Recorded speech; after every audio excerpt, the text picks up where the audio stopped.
ओम नमः शिवाय। मैं कैलाशी प्रदीप त्रिपाठी आप लोगों से कुछ कहना चाहता हूँ। अगर आपकी समझ में आए ये बात सही है तो आप इसको ज़्यादा से ज़्यादा लोगों को शेयर करना, लाइक करना वीडियो को, ताकि ज़्यादा से ज़्यादा लोगों को पता चल सके। बात यह है कि आपने देखा होगा सोशल मीडिया पे आजकल बहुत सारे वीडियो ऐसे पड़े हुए हैं कि लोगों ने मिलावटों का इतना बड़े स्तर पर करने लगे हैं कि खुद खाना तो छोड़ो, किसी पूजा पाठ में भी अगर कोई चीज़ यूज़ करें तो बहुत डर लगता है कि पता नहीं ये कैसा है।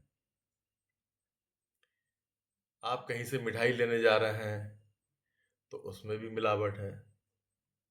यहाँ तक कि अगर फूल भी खरीद रहे हैं तो ऐसे-ऐसे वीडियो पड़े हुए हैं सोशल मीडिया पे कि मतलब फूलों में भी थूका जा रहा है, खाने में थूका जा रहा है, पानी में थूका जा रहा है। अच्छा, हम लोग जब कहीं देव स्थान को जाते हैं, दर्शन करने के लिए जाते हैं मंदिर में अपने घर से बाहर, तो पता नहीं चलता है कि ये दुकान किसकी है, इसका प्रोप्राइटर कौन है, मालिक कौन है, मैनेजर कौन है। और हम जाने अनजाने में उससे वो चीज़ ले लेते हैं हम। और लेने के बाद हम मंदिर में जाते हैं और प्रसाद चढ़ाते हैं। और उस प्रसाद को स्वयं भी खाते हैं और यहाँ पे लाके अपने घर पे लाके अपने पड़ोसियों को, रिश्तेदारों को, भाइयों को, घर में सभी को खिलाया जाता है वो प्रसाद। और प्रसाद जो है बड़ा श्रद्धा के साथ खाया जाता है। ये प्रभु का प्रसाद है। अब ये हाल ही की घटना है, आपको पता होगा कि तिरुपति बालाजी में भी लड्डू जो वहाँ के होते हैं उसमें भी मिलावट पाई गई है। उसकी जांच चल रही है, लेकिन ऐसा संज्ञान में आया है। तो ये बहुत बड़ी चिंता का विषय है कि आखिर हम लोग क्या करें? कैसे मतलब भगवान का भोग लगाएँ? क्या खाएँ, क्या नहीं खाएँ? तो कैसे मतलब क्या करें हम? बहुत ये परेशानी का, बहुत बड़ी चिंता का ये विषय है।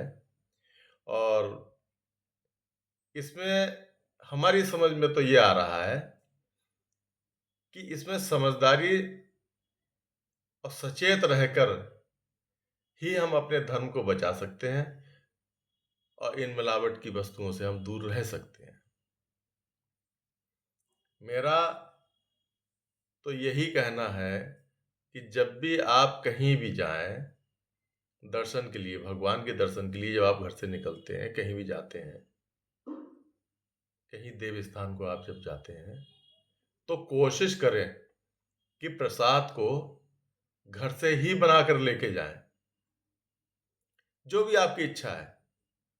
क्योंकि भगवान कभी ये नहीं कहते हैं कि आप किसी मतलब ऊँची दुकान से महँगी मिठाई या महँगा प्रसाद, महँगा सामान ही आप हमको चढ़ाएँ।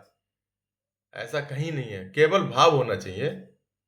तो आप जब किसी देव स्थान को जाएँ, तो घर से जो भी आपकी श्रद्धा हो, जो आप आसानी से बना सकते हैं, उसको लेके जाएँ और वो प्रसाद आप वहाँ पे चढ़ाएँ। इससे भगवान बहुत खुश होंगे।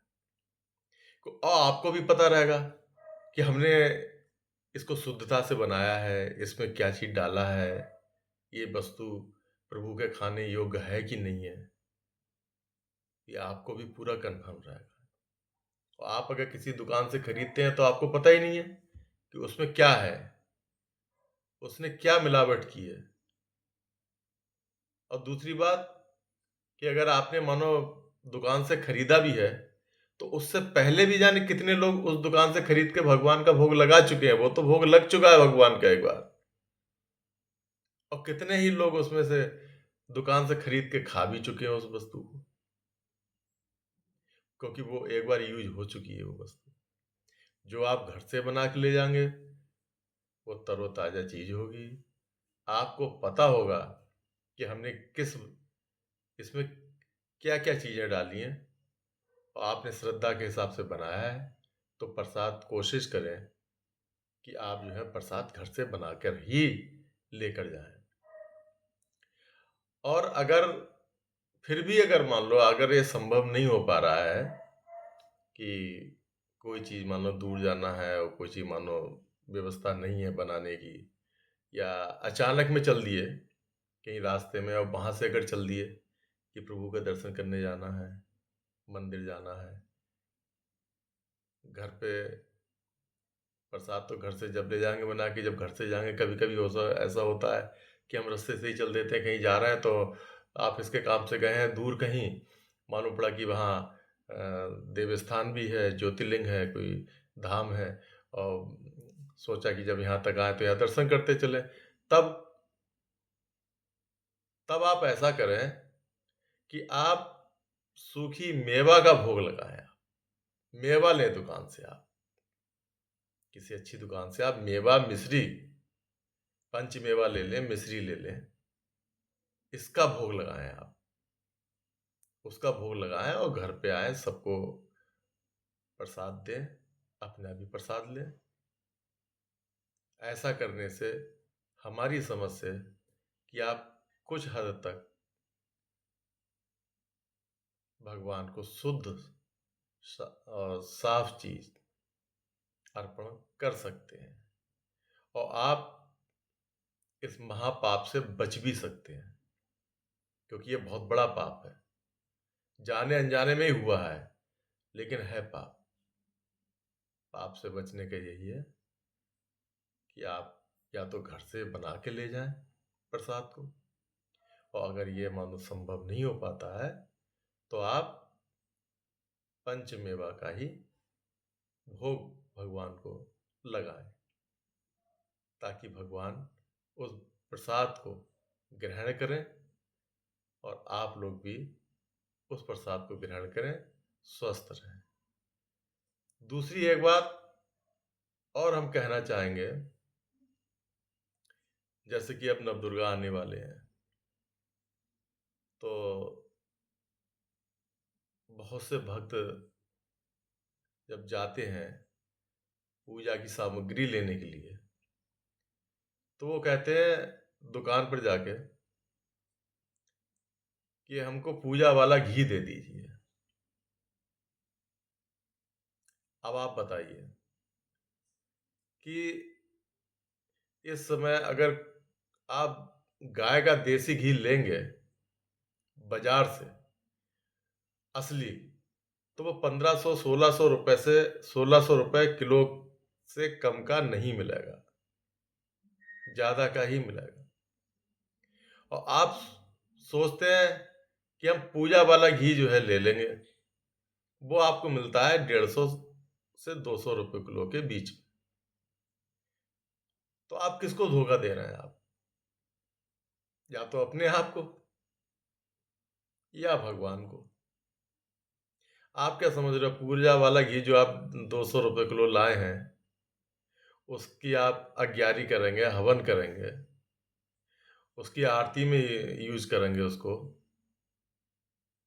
तो आपको मालूम है कि कौन से जानवर की चर्बी का बना हुआ है या किस केमिकल का बना हुआ है। तो कितना बड़ा आप जान के ये अनर्थ और महापाप कर रहे हैं। ये क्या फायदा ऐसी पूजा करने से कि पूजा वाला घी ले लो, पूजा वाले बतासे ले लो। मतलब जो चीज जिस वस्तु को हम स्वयं ग्रहण नहीं करेंगे, वो हम अपने आराध्य देव को प्रसाद में चढ़ाएंगे हम। आप बताइए पूजा वाला घी जो आप लाते हैं कह के दुकान से कि हमें पूजा वाला घी दे दो, आप स्वयं उस घी को खा सकते हैं क्या? आप खुद बताइए।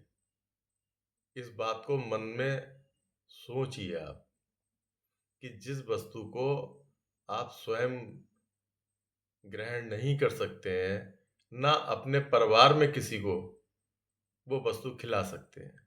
क्योंकि आपको मालूम है, ये नुकसान देगी, ये असली नहीं है, ये केमिकल से पता नहीं किस जानवर की चर्बी से ये बना हुआ है।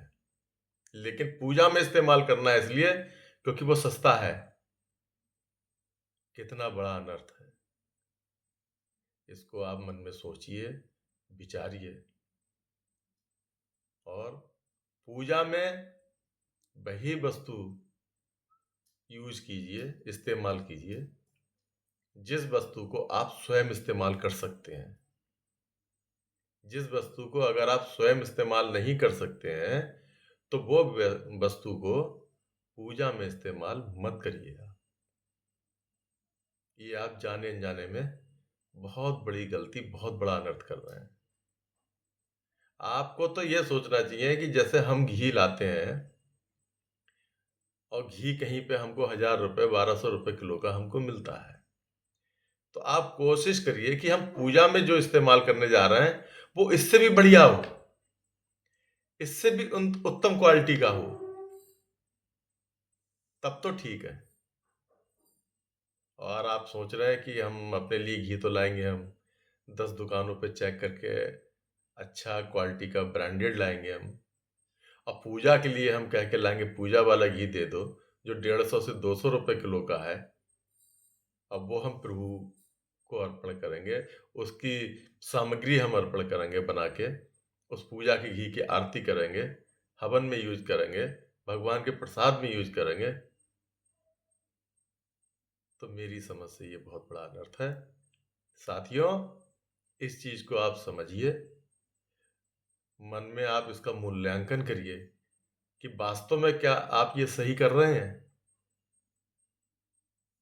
अगर आपको ये वीडियो हमारा अच्छा लगा हो और आपको लगा हो कि वास्तव में ये जानकारी जो है ये सबको मिलनी चाहिए, सबकी सोच बदलनी चाहिए, तो मेरा आपसे केवल एक ही अनुरोध है कि आप इसको वीडियो को ज़्यादा से ज़्यादा शेयर करें, लाइक करें, ताकि लोगों तक ये वीडियो पहुंचे।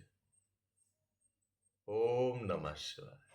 हर हर हर हर महादेव।